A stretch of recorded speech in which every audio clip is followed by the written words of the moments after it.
नमस्कार दोस्तों, स्वागत है आपका अगले टॉपिक मौर्य साम्राज्य में। तो आज हम ल्यूसेंट से मौर्य साम्राज्य को पढ़ाएंगे। मौर्य साम्राज्य के संस्थापक हैं जो चंद्रगुप्त मौर्य को माना जाता है, क्योंकि इन्होंने क्या किया था, जो अंतिम शासक नंद वंश के अंतिम शासक थे जो घनानंद घनानंद इनको हरा के और मौर्य साम्राज्य की नींव डाली थी। तो मौर्य साम्राज्य का संस्थापक हैं चंद्रगुप्त मौर्य। उनका जन्म हुआ था 345 ईस्वी पूर्व में हुआ था। जस्टिन जो हैं एक विदेशी राइटर हैं, इतिहासकार हैं। इन्होंने चंद्रगुप्त मौर्य को सेंड्रोकोटस कहा है। ठीक है, जस्टिन ने क्या कहा है, सेंड्रोकोटस कहा है। और प्लिनी है एक, प्लिनी, उन्होंने एंड्रोकोटस कहा है। प्लिनी ने इनको एंड्रोकोटस कहा है। इसकी पहचान विलियम जोन्स ने चंद्रगुप्त मौर्य से की है। तो पहले पता ही नहीं चल रहा था कि सेंड्रोकोटस का क्या मतलब है या कौन सा राजा है सेंड्रोकोटस। तो जो विलियम जोन्स थे, इन्होंने ही बाद में पता लगाया था, मतलब पता किया था कि सेंड्रोकोटस ही, चंद्रगुप्त मौर्य ही सेंड्रोकोटस है, जो यूरोपीय इतिहास है उसमें। आगे देखते हैं। विशाखदत्त है। विशाखदत्त ने क्या लिखा है, मुद्रा राक्षस लिखा है। विशाखदत्त की रचना है मुद्रा राक्षस में चंद्रगुप्त मौर्य के लिए ब्रसल, ब्रसल का मतलब हो गया आज से निम्न कुल में, मतलब चंद्रगुप्त मौर्य को इन्होंने बताया है कि ये निम्न कुल में उत्पन्न थे। मुद्रा राक्षस में ये कहा गया है, विशाखदत्त ने जो लिखी है उसमें। उसके बाद निम्न कुल में उत्पन्न हुए। उसके बाद घनानंद को हराने में, अब अंतिम शासक घनानंद था, इनको इन्होंने हराया था। चाणक्य जो थे, चाणक्य का नाम कौटिल्य भी है और विष्णुगुप्त भी है, दो नाम है उनके, ने चंद्रगुप्त मौर्य की मदद की थी, मतलब चंद्रगुप्त मौर्य की इसकी मदद की थी, जो बाद में चंद्रगुप्त मौर्य का प्रधानमंत्री भी ये बन गए थे, चंद्रगुप्त मौर्य के। इसके द्वारा लिखित जो पुस्तक है अर्थशास्त्र है, मतलब चाणक्य ने क्या लिखा है, अर्थशास्त्र लिखा है। नाम इसका अर्थशास्त्र है, बट ये राजनीति शास्त्र से संबंधित पुस्तक है, जिसका संबंध राजनीति से है। आगे देखते हैं। चंद्रगुप्त मगध की राजगद्दी पर 322 ईस्वी पूर्व में बैठा था। तो मगध की गद्दी बैठे थे 322 में। चंद्रगुप्त जैन धर्म का न्यायी था, जैन धर्म के अनुयायी थे। उन्होंने लास्ट में सल्लेखना पद्धति से अपनी, मतलब मृत्यु हुई थी इनकी। उसके बाद आगे देखते हैं। चंद्रगुप्त ने अपना अंतिम समय कर्नाटक के श्रावण बेलगोला नामक स्थान पर बिताया था। तो अंतिम समय में ये श्रावण बेलगोला में गए थे। यहाँ पे इन्होंने सल्लेखना पद्धति से मृत्यु को अपनाया था, जो जैन धर्म में मान्य है। उसके बाद चंद्रगुप्त ने 305 ईस्वी पूर्व में सेल्यूकस निकेटर को हराया था। तो 305 में इन्होंने किसको हराया था, सेल्यूकस निकेटर को। सेल्यूकस निकेटर कौन था, सिकंदर का सेनापति मान लो, सेनापति था। आगे देख लेते हैं। सेल्यूकस निकेटर ने अपनी पुत्री कार्नेलिया, तो जब हार गया था सेल्यूकस निकेटर तो एक संधि हुई थी, उसमें क्या हुआ था कि सेल्यूकस निकेटर ने अपनी पुत्री कार्नेलिया की शादी चंद्रगुप्त मौर्य के साथ कर दी थी। तो चंद्रगुप्त मौर्य के साथ शादी कर दी थी, और युद्ध की संधि शर्तों के अनुसार 4 प्रांत, काबुल, कांधार, हेरात और मकरान, ये 4 प्रांत याद कर लो, काबुल, कांधार, हेरात और मकरान, चंद्रगुप्त को दे दिए थे। आगे देखते हैं। उसके बाद क्या हुआ था, चंद्रगुप्त मौर्य ने जैनी जो गुरु थे, जैनी गुरु कौन से थे, भद्रबाहु, भद्रबाहु ने जैन धर्म की शिक्षा ली थी, और इनके साथ भद्रबाहु के साथ ये गए थे वहाँ पे श्रावण बेलगोला में। वहीं पे सल्लेखना पद्धति से इनकी मृत्यु को अपनाया था इन्होंने। मैगस्थनीज सेल्यूकस निकेटर का राजदूत था। ठीक है, मैगस्थनीज जो था वो सेल्यूकस निकेटर का राजदूत था, और इसको भी इनके, मतलब चंद्रगुप्त मौर्य के यहाँ भेजा था, जो चंद्रगुप्त के दरबार में रहता था। मैगस्थनीज के द्वारा लिखी गई पुस्तक कौन सी, इंडिका है। मैगस्थनीज पुस्तक लिखी थी इंडिका। मैगस्थनीज के अनुसार सम्राट का जनता के सामने आने के अवसरों पर शोभा यात्रा के रूप में जश्न मनाया जाता था। मतलब सम्राट जब आता था तो शोभा यात्रा निकाली जाती थी। उन्हें एक सोने की पालकी में ले जाया जाता था, मतलब सम्राट जो था सोने की पालकी में जाता था। उन्होंने यही लिखा है। उनके अंगरक्षक सोने और चांदी से अलंकृत हाथियों पर सवार रहते थे। कुछ अंगरक्षक पेड़ों को लेकर चलते हैं। इन पेड़ों पर प्रशिक्षित तोतों का झुंड रहता है, जो सम्राट के सिर के चारों तरफ चक्कर लगाता रहता है। राजा सामान्यतः हथियारबंद महिलाओं से घिरे होते हैं। उनके खाना खाने से पहले खास नौकर उस खाने को चखते हैं। वे लगातार 2 रात एक ही कमरे में नहीं सोते थे। और उन्होंने पाटलिपुत्र के बारे में लिखा है, जो राजधानी थी मगध की। पाटलिपुत्र एक विशाल प्राचीर से घिरा है, जिसमें 570 बुर्ज और 64 द्वार हैं। 2 और 3 मंजिल वाले घर लकड़ी और कच्ची ईंटों से बने हैं। राजा का महल भी काठ का बना है, जिसे पत्थर की नक्काशी से अलंकृत किया गया है।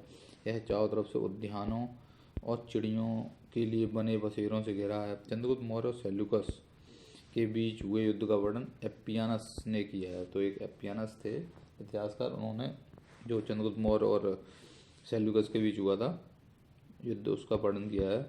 प्लूटार्क जो है, प्लूटार्क के अनुसार चंद्रगुप्त ने सेल्यूकस को 500 हाथी उपहार में दिए थे। प्लूटार्क ने बताया कि चंद्रगुप्त ने सेल्यूकस को 500 हाथी उपहार में दिए थे। चंद्रगुप्त मौर्य ने की मृत्यु जो थी 298 ईस्वी पूर्व में श्रावणबेलगोला में उपवास के द्वारा हुई थी, वही सल्लेखना पद्धति से हुई थी। आगे देख लेते हैं बिंदुसार।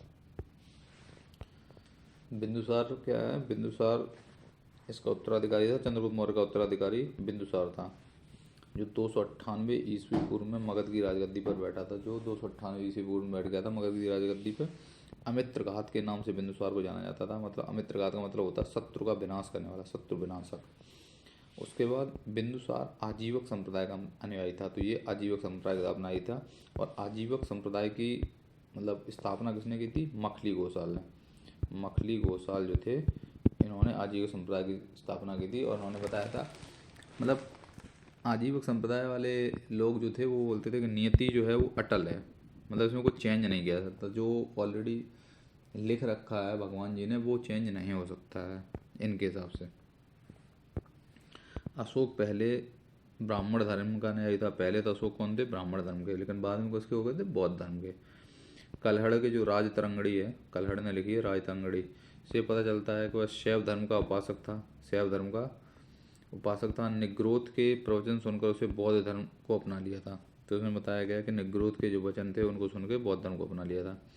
आगे देख लेते हैं वायुपुराण। वायुपुराण में बिंदुसार को भद्रसार या बारिसार कहा गया है। तो वायुपुराण में कहा गया है इनको भद्रसार या बारिसार।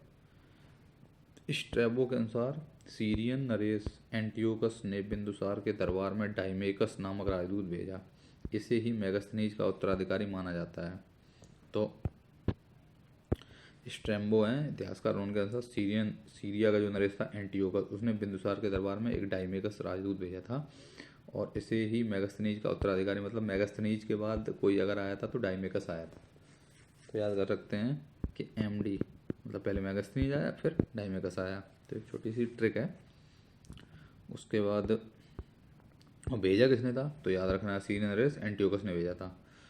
आगे देख लेते हैं जैन ग्रंथों में बिंदुसार को सिंह सेनवी, मतलब जैन जो ग्रंथ है उनमें बिंदुसार को सिंह सेनवी कहा गया है। बिंदुसार के शासनकाल में तक्षशिला जो थी, सिंधु और झेलम नदी के बीच में हुए 2 विद्रोहों का वर्णन है।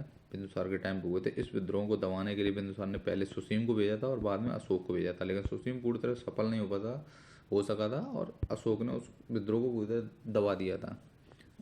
झेलम और सिंधु नदी के बीच में जो हुए थे तक्षशिला में विद्रोह, उनको दबाने के लिए भेजा गया था। उसके बाद एथेनियस के अनुसार बिंदुसार ने सीरिया के शासक एंटियोकस से मदिरा, सूखे अंजीर और एक दार्शनिक भेजने की प्रार्थना की थी। एथेनियस ने ये बात कही है कि 3 चीज़ें मंगाई थी, मदिरा, सूखे अंजीर और दार्शनिक, सीरिया के शासक एंटियोकस से। उसके बाद नेक्स्ट देखते हैं। तो बौद्ध विद्वान जो थे तारानाथ ने बिंदुसार को 16 राज्यों का विजेता बताया था। 16 राज्यों का विजेता इन्होंने बताया था। आगे देख लेते हैं अशोक। अशोक के बारे में क्या है?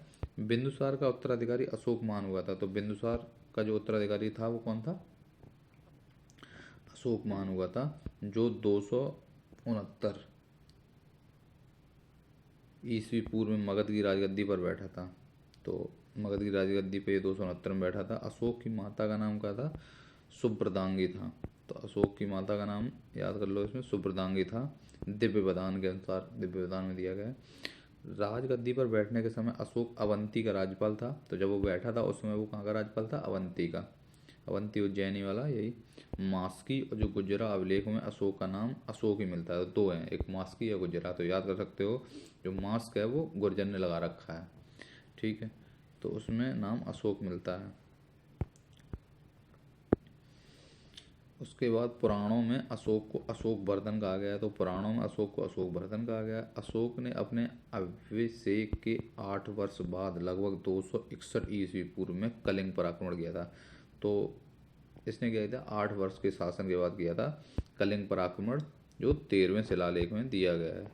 ठीक है, और कलिंग की राजधानी तोसली थी उस समय, पर अधिकार कर लिया था। उल्लेख है इसमें 13वें शिलालेख में इसमें दिया गया है। प्लिनी जो है, प्लिनी का कथन है कि मिस्र का राजा जो फिलाडेल्फस यानी टालमी द्वितीय ने पाटलिपुत्र में डायनीसियस नाम का एक राजदूत भेजा था अशोक के दरबार में। तो प्लिनी ने बताया है कि एक डियानीसियस, ठीक है, डियानीसियस करके एक भेजा था डायनीसियस अशोक के दरबार में। तो अभी तीनों याद कर लो, एम डी डी, तीनों डी डी हो जाएंगे क्योंकि ये होगा मेगास्थनीज भेजा था पहले वाला, दूसरा हो जाएगा डाइमेगस और तीसरा हो जाएगा डायनीसियस। ठीक है, ये वाला डायनीसियस। आगे देख लेते हैं। अब अगर बात की जाए तो अशोक को बौद्ध दीक्षा किसने दी थी? तो उपगुप्त नामक एक ब्राह्मण था, उपगुप्त नामक बौद्ध भिक्षु कह सकते हैं, उसने अशोक को बौद्ध धर्म की दीक्षा दी थी। तो उपगुप्त से ही प्रभावित होकर कलिंग युद्ध के बाद उन्होंने फिर युद्ध को भेरी धम्म को छोड़ के धम्मघोष की स्थापना की थी, और आजीविक संप्रदाय की स्थापना इसमें दिया गया मखली गोसाल ने की थी। अशोक एक उपासक के रूप में अपने राज्यासेव के 10वें वर्ष बोध गया गए थे। उपासक के रूप में गए थे ये बोध गया में। 12 वर्ष बाद वो वर्ष निगाली सागर एवं 20वें वर्ष वो लुम्बिनी की यात्रा। तो 3 यात्राएं इनकी इंपॉर्टेंट हैं। 10वें वर्ष वो गए थे कहाँ? बोध गया में, जहाँ महात्मा बुद्ध को ज्ञान प्राप्त हुआ था। उसके बाद 12वें वर्ष वो गए थे निगाली सागर। उसके बाद 20वें वर्ष वो गए थे लुम्बिनी में। उसके बाद देखते हैं अशोक ने आजीविकों को रहने हेतु बराबर की गुफाएं। तो अशोक ने क्या किया था? अब आजीविकों के रहने के लिए इन्होंने व्यवस्था इसलिए की थी क्योंकि बिंदुसार जो थे वो आजीविक संप्रदाय को मानते थे।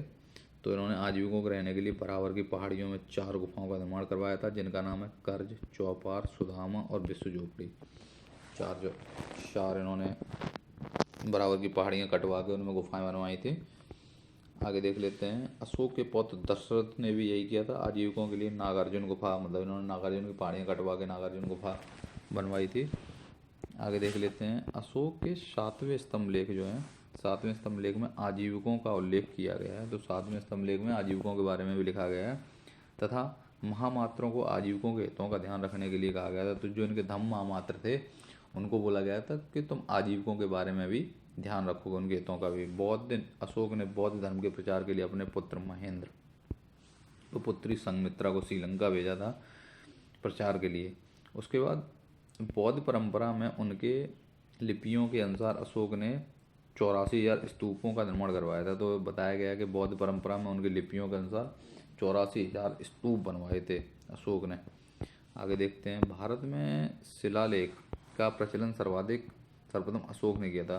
तो जो शिलालेख मतलब शिला पे मतलब क्या, पत्थर पर कोई भी चीज़ लिखना, तो सबसे पहले अशोक ने ही इसकी स्टार्टिंग की थी शिलालेख। अशोक के शिलालेखों में ब्राह्मी, खरोष्टी, ग्रीक और अरेमाइक 4 लिपियाँ इसमें दी गई हैं। तो ब्राह्मी, खरोष्टी, ग्रीक और अरेमाइक। आगे देख लेते हैं। तो इसमें क्या है, जो ग्रीक और अरेमाइक लिप है ये आपकी ईरान और उससे अफ़गानिस्तान का जो एरिया लगता है वहाँ पे ग्रीक और अरेमाइक लिप यूज़ की गई, जो वहाँ के अभिलेख मिले हैं उसमें। उसका जो खरोष्टी लिपि है वो आपकी पाकिस्तान वाला एरिया उसमें, और ब्राह्मी लिपि जो है वो आपका भारत वाले जो एरिया हैं उनमें मतलब प्रयोग की गई है। इसमें दिया भी गया है ग्रीक और अरेमाइक लिपि का उपयोग अफगानिस्तान से, खरोष्टी लिपि का उपयोग उत्तर पश्चिम पाकिस्तान से, और शेष भारत में ब्राह्मी लिपि के अभिलेख मिले हैं। उसके बाद खरोष्टी लिपि जो है, इसमें खरोष्टी लिपि जो है वो हमेशा दाईं से बाईं ओर लिखी जाती है, मतलब इस दिशा में चलेगी, ये दाईं से बाईं ओर लिखी जाती है। आगे देख लेते हैं। अब अभिलेखों को, अगर अशोक के अभिलेखों की बात की जाए तो 3 भागों में बांट सकते हैं। कौन कौन से थे? एक तो शिलालेख जो पत्थर पर लिखे जाते थे, स्तंभ लेख मतलब क्या होगा, ये स्तंभ, खम्मा पे कुछ बात लिख दी वो स्तंभ लेख होगा। गुहा लेख मतलब क्या होगा, गुफा है उन्हीं में कुछ चित्र वित्र बना दिए, कुछ लिख दिया, वो गुहा लेख हो गए। 3 हो गए, शिलालेख, स्तंभ लेख और गुहा लेख। आगे देख लेते हैं। अशोक के शिलालेखों की खोज 1750 ईस्वी में पांद्रेटी फैलेंथर एक करके थे, तो इन्होंने की थी, पांड्रेटी फैलेंथर ने की थी। इनकी संख्या कितनी है? 14। तो शिलालेख कितने हैं इनके? टोटली 14 शिलालेख इन्होंने लिखे हैं। आगे देख लेते हैं। अशोक के अभिलेख को पढ़ने में सबसे पहले जेम्स प्रसेप थे। 1837 ईस्वी में इन्होंने अशोक के अभिलेखों को पढ़ने में सफलता प्राप्त की थी। अब किस अभिलेख में, किस शिलालेख में क्या क्या लिखा है। तो सबसे पहले जो इनके शिलालेख हैं उनके बारे में देख लेते हैं कि किस शिलालेख में क्या क्या दिया गया है। तो अशोक के प्रमुख शिलालेख और उनमें वर्णित विषय। तो पहला शिलालेख देख लेते हैं, इसमें पशु बलि की निंदा की गई है, मतलब पशु बलि आप नहीं कर सकते हैं। दूसरे में, पहले में क्या है, बलि के बारे में, किसकी बलि, पशु बलि। दूसरे में क्या किया गया है, मनुष्य और पशु दोनों के लिए चिकित्सा की बात की गई है। दूसरे में मतलब दूसरे में की गई चिकित्सा की बात मनुष्य और पशु दोनों के लिए। नेक्स्ट देख लेते हैं तीसरे में क्या गया है, राजकीय अधिकारियों को जो आदेश दिया गया कि हर 5वें वर्ष के उपरांत दौरे पर जाएंगे। इसमें कुछ धार्मिक नियमों का भी उल्लेख किया गया है, तो कुछ राजकीय अधिकारियों के लिए इसमें निर्देश दिए गए थे। उसके बाद चौथा अभिलेख जो है, इसमें भेरी घोष की जगह धम घोष, ये काफ़ी इंपॉर्टेंट है। भेरी घोष का मतलब तलवार के बल पर विजित करना, और धम घोष का मतलब है कि वहाँ पे मतलब धर्म के आधार पर लोगों का शासन चलाना वो है।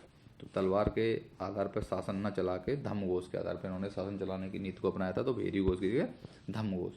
आगे देख लेते हैं 5वां शिलालेख क्या है। तो चौथे में क्या होगा, चौथे में तलवार वाला हो गया, याद रख लो, भेरी की जगह धम। उसके बाद 5वां, इस शिलालेख में महामात्रों की नियुक्ति के विषय में जानकारी, मतलब 5वें में क्या किया गया, इन्होंने महामात्र कर दिए थे नियुक्त। 6वें में क्या किया गया, आत्मनियंत्रण की शिक्षा दी गई है, तो बोला सेल्फ कंट्रोलिंग। उसके बाद क्या किया गया है, 7वां और 8वां शिलालेख है, इसमें तीर्थ यात्राएं, जो अशोक ने तीर्थ यात्राएं की थी कि 10वें वर्ष कहाँ गए थे वो, फिर ऐसे ऐसे करके जहाँ जहाँ गए थे वो। उसके बाद 9वां शिलालेख है, इसमें सच्ची भेंट और सच्चे शिष्टाचार के बारे में बात की गई है 9वें में। उसके बाद 10वां देख लेते हैं, इसमें अशोक ने आदेश दिया कि राजा व उच्च अधिकारी हमेशा प्रजा के हित का सोचें। 10वें में 11वें में क्या किया गया, धम्म की व्याख्या की गई कि धम्म है क्या, अशोक का धम्म। उसके बाद 12वें में स्त्री महामात्रों की नियुक्ति एवं सभी प्रकार के विचारों के सम्मान की बात कही गई है उसमें। 13वें में तो सबसे इम्पोर्टेंट 13वां है, 13वें में दिया गया है कलिंग युद्ध का वर्णन एवं अशोक के हृदय परिवर्तन की बात कही गई है। इसमें 5 यवन राजाओं के नामों का उल्लेख मिल गया है जहाँ उन्हें धम्म प्रचारक भेजे थे। 14वें में क्या दिया है, अशोक ने जनता को धार्मिक जीवन बिताने के लिए प्रेरित किया गया है। अशोक के तो इसमें कितने टोटल आपके हो गए 14 शिलालेख, मतलब जो पत्थर पे लिखे हुए मिले हैं वो। अशोक के स्तंभ लेख, मतलब ये स्तंभ जो लिखे गए हैं उनकी संख्या कितनी है, 7 है। उसके बाद जो केवल ब्राह्मी लिपि में लिखे गए हैं, मतलब ये ब्राह्मी लिपि में मतलब मोस्टली इंडिया में मिले हैं, यह 6 अलग अलग स्थानों से प्राप्त हुए हैं। 6 अलग अलग स्थान देख लेते हैं कौन कौन से स्थान हैं जहाँ से ये प्राप्त हुए हैं। उसके बाद तो इसमें एक प्रयाग स्तंभ लेख है, प्रयाग मतलब इलाहाबाद वाला जो है अपना, यह पहले कौशाम्बी में स्थित था। इस स्तंभ लेख को अकबर ने इलाहाबाद के किले में स्थापित करा दिया। तो इलाहाबाद के किले में कौन उठा के लाया था इसको, अकबर। उसके बाद तो एक प्रयाग हो गया स्तंभ लेख। दिल्ली टोपरा वाला हो गया, यह स्तंभ लेख फिरोज शाह तुगलक के द्वारा टोपरा से दिल्ली लाया गया था। तो फिरोज शाह तुगलक लाया था इसको, दिल्ली टोपरा वाले को, ठीक है। दिल्ली मेरठ वाला, यह मेरठ में पहले स्थित था, इसे भी फिरोज शाह के द्वारा दिल्ली में लाया गया था। तो दोनों दिल्ली टोपरा और दिल्ली मेरठ वाले दोनों फिरोज शाह तुगलक ले आया था। उसके बाद बात की जाए तो रामपुरवा यह स्तंभ लेख चंपारण बिहार में स्थित है। तो कहाँ पे स्थित है, चंपारण बिहार में। इसकी खोज 1872 ईस्वी में कार्लाइल ने की थी, रामपुरवा की। चंपारण बिहार में है रामपुरवा, और उसके बाद इसकी खोज 1872 में कार्लाइल ने की थी। और लौरिया अरेनराज करके एक है, लौरिया अरेनराज, ये भी चंपारण बिहार में है। और लौरिया नंदनगढ़, तो 3 कंटिन्यू चंपारण बिहार में है और 2 दिल्ली में। लौरिया नंदनगढ़ चंपारण बिहार में। इस स्तंभ लेख पर मोर का चित्र बना हुआ है, तो नंदनगढ़ पे क्या बनाया है, मोर बना हुआ है, ये इंपॉर्टेंट है। उसके बाद कौशाम्बी अभिलेख जो था, एक उसे रानी का अभिलेख भी कहा जाता था। कौशाम्बी अभिलेख को क्या कहा गया, रानी का अभिलेख भी कहा गया था। उसके बाद अशोक का 7वां अभिलेख सबसे लंबा है, तो जो 7वां अभिलेख है वो सबसे लंबा अभिलेख है। अशोक का सबसे छोटा अभिलेख कौन सा, रोमिनदेही अभिलेख है। इसी में लुम्बिनी की धम्म यात्रा के दौरान अशोक का भू-राजस्व की दर को घटा देने की घोषणा की गई है। तो एक रोमिनदेही अभिलेख करके है, उसमें क्या हुआ था, अशोक गए थे लुम्बिनी की यात्रा में, तो उन्होंने जो लगान था वो 1/6 कर दिया था घटा के। वो इसमें कहा गया कि धम्म यात्रा के दौरान गए थे वो, और उसमें भू-राजस्व की दर को घटा दिया गया था। उसके बाद पृथक शिलालेख में यह घोषणा की गई कि सभी मनुष्य मेरे बच्चे हैं। ये इसमें प्रथम पृथक शिलालेख है, उसमें कहा गया ये। अशोक का सारेकुना यानी कंदहार अभिलेख ग्रीक और अरेमाइक भाषाओं में प्राप्त हुआ है। तो जो सारेकुना वाला है वो ग्रीक और अरेमाइक भाषाओं में प्राप्त हुआ है। उसके बाद साम्राज्य में मुख्यमंत्री एवं पुरोहित की नियुक्ति के पूर्व इनके चरित्र को काफ़ी जांचा परखा जाता था, उसे उपधा परीक्षण कहा जाता था। तो एक उपधा परीक्षण का तरह का एग्ज़ाम था, उसे पहले करवाया जाता था। किसके लिए? मुख्यमंत्री के लिए और पुरोहित इनके लिए। सम्राट की सहायता के लिए एक मंत्री परिषद भी होती थी, जिसमें सदस्यों की संख्या 12, 16 और 20 हुआ करती थी। या तो 12 होगी, 16 होगी या 20 होगी, ऐसे होगी। उसके बाद देख लेते हैं जो इनकी मौर्य साम्राज्य की राजधानी है, उन्हें एक बार देख लेते हैं। तो जो उत्तर में थी, उसे उत्तरापथ बोलते थे, तो वो तक्षशिला थी आपकी, यहाँ पे ही विद्रोह हुए थे। उसके बाद अवंती, अवंती जहाँ का राजकुमार था अशोक, राजा बनने से पहले, वो उज्जैनी थी उसकी राजधानी। उसका कलिंग, कलिंग तो जीता था, तो कलिंग की राजधानी थी तोसली। 13वें शिलालेख में इसका वर्णन है। दक्षिणापथ मतलब दक्षिण वाला, जो सुवर्णगिरी इसको बोलते हैं। और पूर्व वाली थी, पूर्व वाली तो खुद पाटलिपुत्र थी ही। तो 5 याद हो गई हैं। एक बार फिर से देख लेते हैं इनको। उत्तरापथ की तक्षशिला हो गई, अवंती की हो गई उज्जैनी, कलिंग की तोसली, और दक्षिणापथ की सुवर्णगिरी, और प्राची जो बोलते थे पूर्वी प्रांत, पाटलिपुत्र हो गई। उसके बाद देखते हैं नेक्स्ट। तो अर्थशास्त्र में शीर्षस्थ अधिकारी के रूप में तीर्थ का उल्लेख मिलता है। तो अर्थशास्त्र में जो शीर्षस्थ अधिकारी होता है, तीर्थ, तीर्थ बोलते थे। शीर्षस्थ अधिकारी जो होते थे उनको तीर्थ बोला जाता था, जिसे महामात्र भी कहा जाता था। या तो इन्हें महामात्र बोलते थे या इन्हें तीर्थ बोलते थे, जो मुख्य अधिकारी होते थे टॉप लेवल के। इनकी संख्या कितनी थी? 18 थी। अर्थशास्त्र में चर, जासूस को कहा गया, मतलब चर जो कहा गया वो जासूस को। उसके बाद देख लेते हैं अशोक के समय मौर्य साम्राज्यों में प्रांतों की संख्या थी 5 प्रांत थे उस समय। तो उनकी 5 की राजधानी बताई गई। प्रांतों को, जो प्रांत थे उनको चक्र भी कहा जाता था, मतलब प्रांत का हो या चक्र, चक्र कहा जाता था उस समय। और प्रांतों के जो प्रशासक थे वही कुमार होते थे। जैसे उस समय अशोक था राजकुमार, और कुमार होते थे, या आर्यपुत्र बोले जाते थे, या राष्ट्रिक, ये 3 चीज़ें कही जाती थी। प्रांतों का जो विभाजन था तो विषय में था। अब प्रांतों को क्या बोला जाएगा? प्रांतों मतलब हम कह सकते हैं चक्र, और उसके बाद नेक्स्ट विभाजन हो जाएगा उनका विषय, ठीक है। और विषय का जो प्रधान था वो विषयपति होते थे। और प्रशासन की सबसे छोटी इकाई थी ग्राम थी, और इसका मुखिया क्या था? ग्रामिक था। और प्रशासकों में सबसे छोटा गोप था, जो 10 ग्रामों का शासन संभालता था। तो मतलब एक बीच में कह सकते हैं गोप भी था, प्रशासक में गोप होता था जो 10 ग्राम को संभालता था। उसके बाद नेक्स्ट देख लेते हैं। मैगस्थनीज के अनुसार नगर का प्रशासन 30 सदस्यों की एक मंडल करता था, मतलब एक 30 सदस्यीय कमेटी थी, वो नगर का पूरा प्रशासन चलाती थी, जो 6 समितियों में विभाजित थी। प्रत्येक समिति में 5 सदस्य होते थे। तो आगे देख लेते हैं इनके किस अधिकारी को क्या नाम से उस समय वर्णित किया जाता था। तो अर्थशास्त्र में जो वर्णित तीर्थ हैं, तीर्थ मतलब होगा शीर्षस्थ अधिकारी, ठीक है। तो जो मंत्री था, मंत्री को प्रधानमंत्री बोलते थे ये। पुरोहित, पुरोहित जो था वो करता क्या था, मतलब इसमें बताया गया है। पुरोहित जो था वो धर्म एवं दान विभाग का प्रधान होता था। सेनापति जो था सैन्य विभाग का होगा। युवराज जो होगा राजपुत्र होता था। द्वारिक जो था राज की, द्वारिक मतलब द्वार संबंधित है, तो राज की द्वार रक्षक होता था। अंतर्वेदिक मतलब क्या होगा? अंतर्वेदिक मतलब अंत्यपुर का अध्यक्ष हो गया। समाहर्ता मतलब कुछ जमा करने वाला, समाहर्ता आय का संग्रहण करने वाला। सन्निधाता मतलब हो गया राज की कोषाध्यक्ष। समाहर्ता और सन्निधाता ये काफ़ी इंपॉर्टेंट है। समाहर्ता मतलब आय का संग्रहण करने वाला, सन्निधाता मतलब राज की कोषाध्यक्ष। प्रशासदाता कारागार का अध्यक्ष। प्रदेष्टि यानी कमिश्नर। पौर, पौर कौन होता था? नगर का जो कोतवाल होता था उसे पौर बोलते थे। उसके बाद नेक्स्ट देख लेते हैं व्यवहारिक। व्यवहारिक था प्रमुख न्यायाधीश। नायक कौन था? नगर रक्षा का अध्यक्ष, जो नगर रक्षा का अध्यक्ष था। कर्मांतिक उद्योगों एवं कारखानों का अध्यक्ष। मंत्रिपरिषद, मंत्रिपरिषद को बोलते थे अध्यक्ष बोलते थे। दंडपाल जो था सेना का सामान एकत्र करने वाला। दुर्गपाल था जो दुर्ग का रक्षक था। और अंत्यपाल था सीमावर्ती दुर्गों का रक्षक, ये था। आगे देख लेते हैं। अब इन्होंने बताया कि 30 सदस्यों की एक समिति होती थी जो नगर का प्रशासन के लिए, और 6 समितियों में विभाजित थी। मतलब 30 में 6 समितियाँ हो गई, तो 6 × 5, 6 तो समिति हो गई, 5 सदस्य हो गए, टोटल 30 हो गए।